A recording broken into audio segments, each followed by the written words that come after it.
제목이 하나님께 드릴 열매, 뭐 이렇게 여러 가지로 제가 한 10번은 고쳤는데 못 정했어요. 그래서 저기는 하나님께서 찾으시는 열매. 오늘 나무에 갔더니 열매를 찾았는데 열매가 있었어요, 없었어요? 그걸 어떻게 그렇게 잘 아세요? 저는 여러 번 읽어도 모르겠던데. 나무에 갔는데 열매가 없었더라. 그 문제예요. 무화과 나무 이야기인데, 제가 이 말씀 이렇게 한 주간 전부터 준비하면서 우리 집에 있는 나무가 자꾸 생각나는 거예요. 뒷마당에 담벼락하고 딱 붙어 있어서 오래 살았는데, 그러니까 많이 크지는 못해요. 밑에는 콘크리트로 덮여 있고 벽에 딱 달라붙어 있어서 오랫동안 생존을 했어요. 근데 열매가 그게 레몬 나무인데 주먹만 해요. 되게 커요. 사람들이 오면 되게 탐스러워. 그래서 제가 따가라고 하고 주기도 하고 이랬는데 자꾸 건물에 붙어서 자르라고 하는 거예요. 열매가 너무 이뻐서 못 자르겠는 거예요. 그래서 몇 년을 고민하다가 이제 작년인가 해서 몇 개월 전에 하루는 큰 마음을 먹고 이제 뿌리를 캐서 했더니 역시나 콘크리트로 다 덮여서 뿌리가 아주 이제 적어, 조금. 그리고 또 마당을 다 드러낼 수도 없잖아요, 콘크리트는. 그 땅으로 돼 있는 요만한 사각형 있는 뿌리만 딱 해서 앞마당으로 옮겨서 좀 개도 잘 살게. 그래서 이만한 게 열었으니까 더 큰 열매가 10개거니 하고 기도하는 마음으로 정성을 다해서 애지중지 옮겼네. 그래서 이제 막 물도 주고 정성을 다했는데 살아야지 열매를 맺어졌는데 잎이 뚝뚝 하나씩 떨어지더니 이제 그냥 뭐 이렇게 몸살 하나 보다 그랬는데 가지가 하나씩 앙상하고 이렇게 해갖고 다 하더니 죽은 것 같아.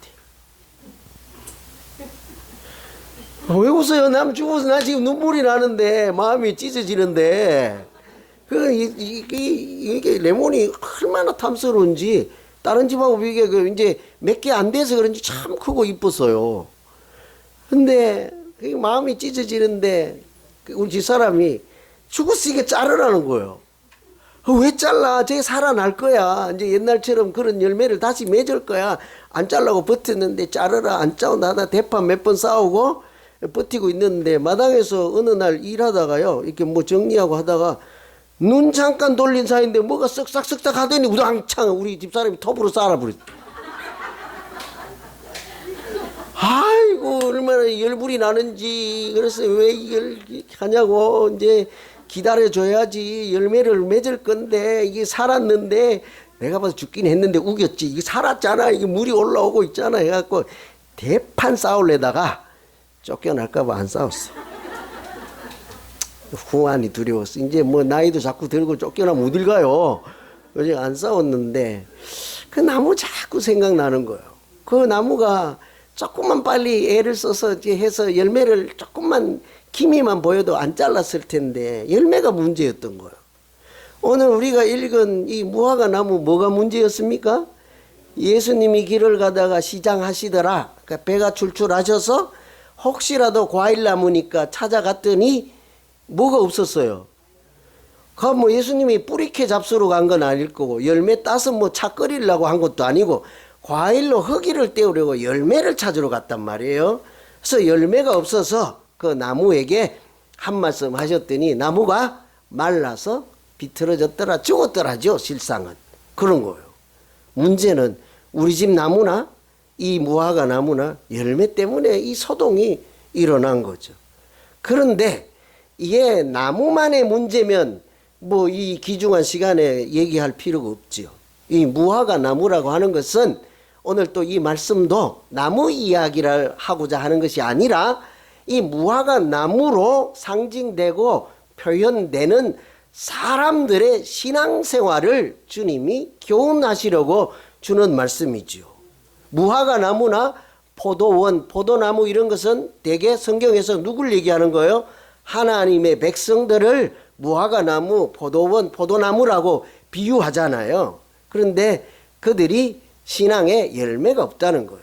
오늘 이 무화과 나무처럼 신앙생활에 열매 없는 사람들을 누구 얘기하는 것입니까? 오늘 말씀 바로 앞 본문에 그 성전에서 만민이 기도하는 집을 강도의 소굴로 만드는 사람들이 있었잖아요. 바리새인, 서기관, 제사장 이런 사람들이 이게 멀리서 온 사람들이 재물을 이렇게 하거나 뭐 이제 제사 지내는 비둘기나 염소나 이런 거 살 때 돈 바꾸는 사람들 폭리를 취하고 그들이 어렵게 와서 하나님께 예배 한번 드리려고 하는데 그들이 오히려 걸림돌이 되는 이런 사람들, 누구나 하나님 앞에 나아가는 것을 쉽게 하고 도와드리고 행복하게 신앙생활을 할 수 있도록 해야 되는데 오히려 장애물이 되고 걸림돌이 되는 이런 사람들을, 그래서 자기 신앙생활이 겉으로는 화려한데 실제로는 열매가 없는 이런 사람들 보고 주시는 말씀인 거예요. 뭐 이 사람들은 이 사람들이고, 그래서 우리를 자꾸 돌아보게, 여러분뿐만 아니라 저 자신도 돌아보게 되는 거예요. 여러분, 하나님께서 여기도 그렇지만 우리에게도 오시면 찾으시는 것이 열매인 줄로 믿습니다. 그죠? 그러니까 성경에 여기저기에서 열매 얘기가 많이 나와요. 우리가 아는 대로 뭐죠? 성령의 열매 이런 게 있잖아요. 그죠? 그래서 우리는 다 맺을 수는 없으니까 하나님이 나에게 오시면, 여러분 각자 이제 하나님, 제가 말씀을 전하는데 듣기는 여러분이 하늘에서 각자 듣는 시간이잖아요, 말씀을. 예, 그래서 우리 각자가 하나님이 각자 나에게 오시면 나에게 바라는 열매가 무엇일까요? 여러분 좀 잘 맺고 계십니까? 열매 좀 있습니까? 어떻습니까? 좀 많이 열린 분은 저 하나 좀 빌려주세요. 저도 없어가지고 요즘 좀 철학해요. 예? 왜 안 빌려주시려고 그러십니까? 참 그런 고민이 드는 거예요. 그래서 여러 가지 열매가 있는데 다 얘기할 수는 없고, 오늘 선교도 갔다 왔고 했으니까 그런 선교 관점에서 몇 가지만 한번 보려고 해요. 첫째는요, 우리 마음속에 열리는 열매예요. 이게 내면적 성찰, 또 성장, 그래서 거룩의 열매라고 하든지 성화의 열매라고 하든지 인격이나 인품의 열매라고 하든지 반드시 이런 열매들을 하나님께서 기대를 하십니다. 한번 생각해 보세요. 하나님이 예수 믿는 사람들의 인격이나 인품도 보신다, 안 보신다? 그런데 뭐 여러분은 나는 타고난 성품이라 어쩔 수 없다면서 뭐. 나는 뭐 O형이라서 어쩔 수 없고, 뭐 MBTI가 어째서 어쩔 수 없고, 뭐 나는 뭐 혈액형이 그렇고 선천적으로 성품이 그래서 예수 믿는 거하고는 아무 관계 없다면서요. 그래서 집에서 하는 대로 교회에서도 하잖아요. 그죠? 그렇지 않아요. 하나님은 우리 내면의 중심을 보시잖아요. 우리 인품, 성품을 보십니다. 그래서 성경에도 사람들을 소개할 때, 모세를 소개할 때는 뭐래요? 모세는 성품이 뭐예요? 온유하였더라 이러잖아요. 예수님은 성품이 어땠습니까? 온유하시고 겸손하셨다 이러죠. 그죠? 다 이렇게 있어요. 신약에 보면 거기 그 야고보와 요한에게 예수님께서 별명을 붙여주잖아요. 그들의 성질 머리를 보고 별명을 하나 붙여줬는데, 야고보와 요한에게 붙여준 별명 아십니까? 오늘 비빔밥 맛있는데 2그릇 드리면 되는데, 이런 분들. 보아느게라고 해갖고 우레의 아들, 그래. 번개 같은 사람 이런 거죠. 거칠다는 거죠. 그냥 무슨 일 있으면 우랑창짱 이런 거죠. 예? 한두 분 있죠, 우리도. 그죠? 왜 웃으세요, 권사님? 넌 권사님 보고 얘기한 거 아니에요. 아무 보도 얘기한 거 아니에요. 그냥 어디든지 있을지. 우리 집에도 있어요. 다 있어요, 어디나.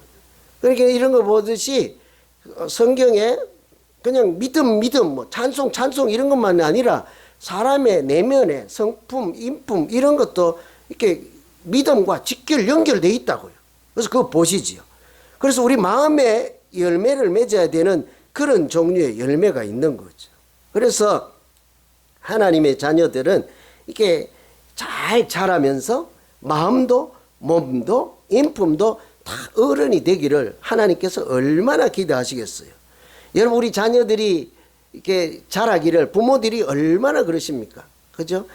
낳아놓으면 잘 자란다고 저도 어디 가서 젊은이들 보면 우기지. 낳기만 해. 잘 커. 저절로 공부 다 해. 좀 거짓말도 있긴 있지. 저도 이제 나라고 자꾸 겉면에 말이지. 그런데 가끔 안 자라는 경우도 있어요. 영양이 결핍되거나 또 질병이 있거나 그러면 한참 있다가 2살, 3살, 4살 됐는데 말 못하고 이럴 수도 있고 잘 성장 발육이 안 되는 경우도 있잖아요.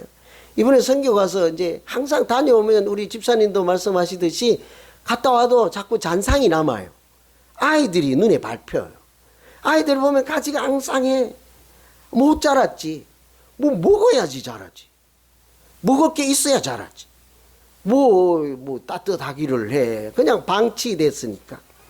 제가 참 이번에 가서 기억에 남는 장면이요. 햄버거를 쫙 나눠줘서 이제 하나씩 받아서 콜라랑 이게 받아서 옹기종기 335 먹는데 그 사람들이 웅성웅성하고 하는데 그 틈을 어떤 아이가 땅바닥에 이렇게 내려놨나 봐. 잠시 함짐이니까 받아서 이렇게 받아가니까 넣는데 가까이 있던 개 한 마리가 와서 쏜살같이 그 땅 덥석 물어버렸네. 그러니까 발로 들고 차니까 햄버거도 반쪽이 떨어지고 나뒹구러져 가지고 난리가 났어.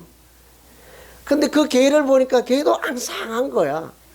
사람도 불쌍하고 우리 집에 두고 간 진이 우리 강아지 또 생각나고 그 개도 너무 불쌍하더라고요.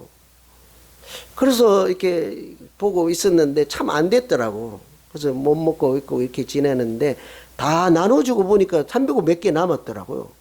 그래서 제가 용기를 내서 그 나눠주는 권사님한테 2개만 달라고 그래서 해서 아까 거기 가가지고 걔가 물고 간 애 있잖아요. 걔 얼마나 마음이 안 좋겠어요. 그래서 어른들한테 걔 누구냐고 찾아가지고 다시 하나씩 줬어요. 그렇게 먹을 것이 없지. 방치되어 있지. 그러니 걔도 말랐지, 아이도 말랐지. 그 얼마나 잘 자라서 이렇게 우리가 갔다 오면요. 한 가지 마음밖에 없어. 뭐 공부 잘해라, 출세해라, 부자 되라. 그런 거는 그런 거는 생각, 상상도 못 해. 그냥 잘 생존해라. 살아만 남아다오. 잘 자라만 다오. 이 정도거든요. 그런데 그 아이들 얘기하려는 게 아니라 그 얘기도 중요하지만 우리가 그 아이들을 보면 그런 마음이 있듯이 하나님께서 우리를 보면 어떨까요? 똑같아요. 우리가 하나님이 보시면 우리가 그 아이들 보듯 영적인 어린아이예요. 여러분 믿음의 밥그릇을 지금 80년 드셨잖아요. 90년 드신 분 오늘 결석하시고 또 이렇게 있잖아요. 그죠? 60년 이렇게 믿음의 밥그릇을 많이 잡수는데 성경에도 히브리서의 5장에 보면 뭐래요? 너희가 단단한 음식은 먹지 못하고 우유만 먹는 이유식만 먹는 어린아이 같다. 말씀을 그렇게 먹고도 선생이 되고도 남았을 때인데 남에게 말씀을 가르치고도 남을 때인데 이렇다 하는 얘기가 있잖아요. 우리가 아이들 보면 자라기를 바라듯이 하나님도 우리를 보면 어떨까요? 여러분 영적으로 우리 마음에 그릇도 커지고 마음에 이렇게 열매도 주렁주렁 맺혀서 이렇게 변화와 성장에 있기를 틀림없이 바라실 줄로 믿습니다. 그 아이들의 잘못도 아니에요. 그 아이들 이번에 제가 또 물어봤더니 우리 어떤 분들은 방치된 거 보고 애들 왜 저렇게 놔두냐 보고 부모가 어디 있냐고 막 그러는데 그 중에 한 명이 부모요. 젊어 보여서 애기 같지만 그럼 그 아버지 부모는 또 어디겠냐? 왜 얘들을 이렇게 방치해다 부모님들 나쁜 사람들이라고 할 수는 있는데 뭘 그래요? 얘들은 이름도 족보도 없어 아무것도. 저 멀리 산에서 저 떨어진 산 꼭대기에서 원주민으로 살다가 이 문명세계에 내려왔으니 주민등록증 아이디 없는 거예요. 그러니까 정부의 혜택 밖에 행정 밖에 있는 사람들이에요. 나라도 어쩔 수 없고 시에서도 어쩔 수 없는 그 사람들. 여러분 멕시코가 얼마나 잘 사는지 아세요? 가난한 나라가 아니에요. 작년에 2023년도에 GDP가요. 국내 총 생산이 대한민국 선진국이라고 하잖아요. 자기들은. 우리도 그렇게 생각하잖아요. 한국을 앞질렀다 그래요. 잘 사는 나라예요. 그럼에도 불구하고 그늘진 곳, 낮은 곳, 소외된 곳에는 어떤 정부나 아무리 돈이 많은 부자가 많은 곳에도 그런 사람들이 있거든요. 그러니 하나님께서 묻지도 따지지 않고 도와주는 우리 같은 사람들을 보내서 행정 밖에 있는 사람들, 무관심의 대상인 사람들을 하나님의 대리자로 만나게 하시는 줄로 믿습니다. 그죠? 그들의 눈물을 닦아주고 그들이 하나님은 너희들 지금도 보고 계신다. 정부도 안 보고 이웃도 그러고 버림받은 것 같겠지만 너희 심정도 무너지겠지만 우리 거룩한 사람들, 예수 믿는 사람들을 통해 누군가는 너희를 보고 있고 너희를 하나님은 너를 지키시는 자라고 찬송을 불렀던 것처럼 그런 것을 우리를 통해서 그들이 보고 알게 하는 거예요. 여러분, 이게 하나님이 우리에게도 똑같아요. 자라기를 바라고 열매 맺기를 바라고 얼마나 간절하겠습니까? 기대를 하겠습니까? 그래서 오늘 말씀 들으시고요, 하나님이 나도 자라고 열매 맺기를 바라실 거야, 이런 마음이 꼭 들기를 바라십니다. 그죠? 그래서 고민들도 해야 돼요. 그래서 몇 가지만 한번 추천해 드리면, 미워하는 마음 같은 거 자꾸 밀어내시고 사랑하는 마음을 자꾸 채우다 보면 성령이, 그 마음이 성령의 열매, 첫 번째가 사랑이잖아요. 그 사랑의 열매가 맺도록 돕지 않겠습니까? 딱딱한 이런 마음들이 있으면 그거 자꾸 밀어내고 부드러운 마음으로 이렇게 하다 보면 그 성령의 열매 중에 온유라는 또 열매가 생길지도 몰라요. 그죠? 뭘 몰라요? 하나님이 반드시 생기게 하실 것입니다. 그죠? 그 절제라는 것도 있어요. 여러분, 화를 잘 내시는 분 계세요? 그런 분들도요, 오래 참음이라는 게 있잖아요.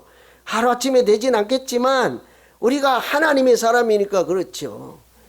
제가 여러분 자꾸 뭐 저보고 성질이 급하다고 그러는데 뭐 성격도 더럽다고 그러는데요, 제가 그래도 이게 이름이 목사잖아요. 그러니까 그 비슷하게 살려고 많이 사람 냈지요. 지금 뭘 그래요. 제가 얼마나 느긋할 때 느긋한지 아세요? 내가 100년도 기다릴 수 있어요. 어제 온전도 내가 혼자 9시간 했잖아요. 아침 11시부터 저녁 몇 시까지요. 그 꿍댕이 한 번 뛰긴 했지만 내가 화장실 간다고. 내가 참을 때는 보통 끈기 있는 사람이 아니에요. 그러니까 안 하고 안 한다 이러면 한다고요? 왜 그래요? 내가 그런 것을 절제하고 안 하는 것이 하나님께 영광을 돌리는 것이고, 하나님이 그것을 통해 나에게 신앙의 영적인 열매를 맺게 하는 것이라면 얼마든지 내가 할 수 있느니라. 그게 절제예요. 셀프 컨트롤이에요. 영어로 하면. 그죠?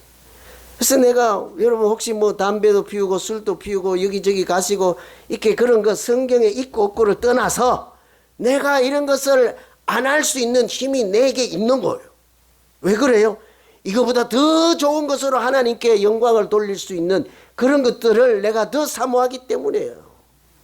그런 좀 능력 있는 그런 믿음이 되어서 하나님이 혹시라도 이 무화과 나무에게 찾아가듯이 우리에게 올 때 빈손이 아니라 하나님께 드릴 열매가 나는 없어요, 조금만 더 있다가 오세요, 이런 경우가 아니라, 하나님 지금은 아직 열매가 익어지지는 않았지만 지금 좀 생기고 자라고 있는 중이니 조금만 더 기다려 주시고 나에게 말씀과 성령과 은혜가 조금만 더 충만하면 반드시 자랄 것입니다. 하나님 좀 도와주십시오.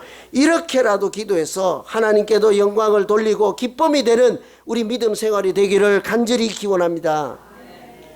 두 번째 열매는 선교 갔다 와서 그런지 여러 가지 열매가 있는데 구원의 열매, 전도의 열매를 우리가 생각할 수 있어요. 여러분, 성도들 중에 믿음 생활하는 중에 대분류해서 여러 가지로 나눈다면요, 일생을 믿음 생활하면서 한 명도 전도 안 하는 믿음이 있고 시시때때로 전도하는 믿음 생활이 있어요. 여러분, 우리가 잘 알아요. 그죠? 전도를 꼭 뭐 한 사람이 누구 데려와서가 아니라요, 내가 다른 영혼들을 보고 저 사람을 구원해야지 하는 마음이 있는 사람과 없는 사람의 차이가 있다니까요. 자기도 믿음 생활 지키기 바쁜 사람들은 다른 사람 걱정할 겨를이 없는 거예요. 좌우에 눈 돌릴 겨를이 없는 거예요. 오늘 꼭 와야 되는 그분 오늘 또 안 오셨네. 내가 우리 교회 한 분은 내가 1년 동안 한 번도 빠지지 말라 그랬는데 오늘 또 안 오셨네. 내가 얼마나 안타까운지 몰라. 이 예배 드리고 믿음 생활하는 것이 선택사항이 아니라니까요. 그러니 제가 금요일 날 3시간 잤고요. 어제도 지금 잠도 못 자고 이틀 잠 못 자고 여기 와 있는데 뭐 나 이거 하고 싶겠어요? 이거 하고 싶겠냐고. 그러나 이건 선택이 아니에요. 하나님의 사람으로 살아가는 마땅한 길인 거예요. 얼마나 중요합니까? 그죠? 그러니까 믿음으로 살아가는 이런 것에 대해서 관심이 있는 것과 없는 것은 많이 달라요. 우리 영혼을 천하보다 귀한 영혼이라고 그러잖아요. 그러니 하나님께서요, 한 사람도 그냥 무시하거나 소유하고 버려두지 않습니다. 근데 무화과 나무에 가서 열매가 없다고 책망하는 사람들 왜 그런 줄 아세요? 어린아이들이 다가오면 무시해버린 거예요. 믿겨라, 저리 가라, 물러가라 이런 거예요. 맹인이나 연약한 사람들이 예수님 지나가시는 것을 보고 다윗의 자손이여 불쌍히 여겨주옵소서 하면 시끄러 절로 가, 조용히 해, 잠잠히 해. 이런 사람들에게 열매가 없다고 뭐라고 하는 것이지 않겠습니까? 우리도 마찬가지예요. 어떤 사람들을 보고 불쌍히 여기고 구원받고 하나님의 자녀로 살아가는 길로 안내할 줄도 모르고 도와줄 줄 모른다면 우리도 똑같이 열매 없는 신앙생활이 되고 만다는 거죠. 이번에 가서요, 우리가 말씀드린 것처럼 그 평상 같은 거, 침대, 그냥 책꽂이 같은 거, 옷장, 티테이블 같은 거 뭐죠? 그게 이제 책상이라고 그래요. 그것을 만들었는데 이번에 간 분들은 모범생들이라 정말 잘하더라고. 아까 내가 최봉건 지사님 빼먹었죠, 그죠? 왜 얘기 안 했어요? 최봉건 지사님이 이제 말씀은 없어도 꾸준히 끈기가 있어. 잘하셔. 우리 요 앞에 기도하신 집사님, 앤디 지사님하고 옷장을 만드는데 거기는 제가 관여하지 않아도 잘하시더라고. 제가 이번에 수월했죠. 나머지만 신경 쓰면 되니까. 거기 나야 안 간섭하고. 이렇게 잘 만들어서 많은 분들이 헌신하고, 제가 이제 도저히 물리적으로 안 돼서 못 만들었는데 다음 주에 영상 보시면 알 거예요. 전부 얼굴에 페인트 칠하고 땀이 범벅이 되고 막 그래서 했는데 그것을 만들어줄 때 저분들이 할 때 저는 사진도 찍고 제가 할 일은 또 따로 있잖아요. 선교사님한테 가서 이제 추궁하는 거죠. 이거 정말 필요하냐? 헛고생하는 거 아니냐? 전시 행정이 아니냐? 정말 한지 저는 이면을 잘 챙겨봐야 되잖아요. 물어봤더니 땅바닥에 자는 사람들이 기다린다는 거예요. 만들어 달라는 거예요. 제가 이번에 가서 혼자 코를 많이 고는 관계로 다 아시니까 본당 그 예배당에 가서 잤거든요. 처음에 소파에 가서 자다가 나중에 타일 있잖아요. 바닥에 와서 이불 깔고 이렇게 잤는데 그래도 그날 1시에 잠이 깼어. 그래서 거기서 이렇게 자는데 보니까 한기가 올라오잖아요. 양쪽에 다 있는데도. 근데 이 사람들은 벽도 없고 뭐도 없는데 땅바닥에 자니까 오죽하겠냐고요. 이불은 뭐겠어요? 그러니까 기다린다는, 필요하다는 거예요. 그런 게. 그래서 제가 한 번 더 물어봤죠. 그럼 이 세 가지 한 집에 다 주냐? 그러니까 아니래요. 이게 필요한 사람이 있고 저게 필요한 사람이 있고 이게 필요한 사람이 있다는 거예요.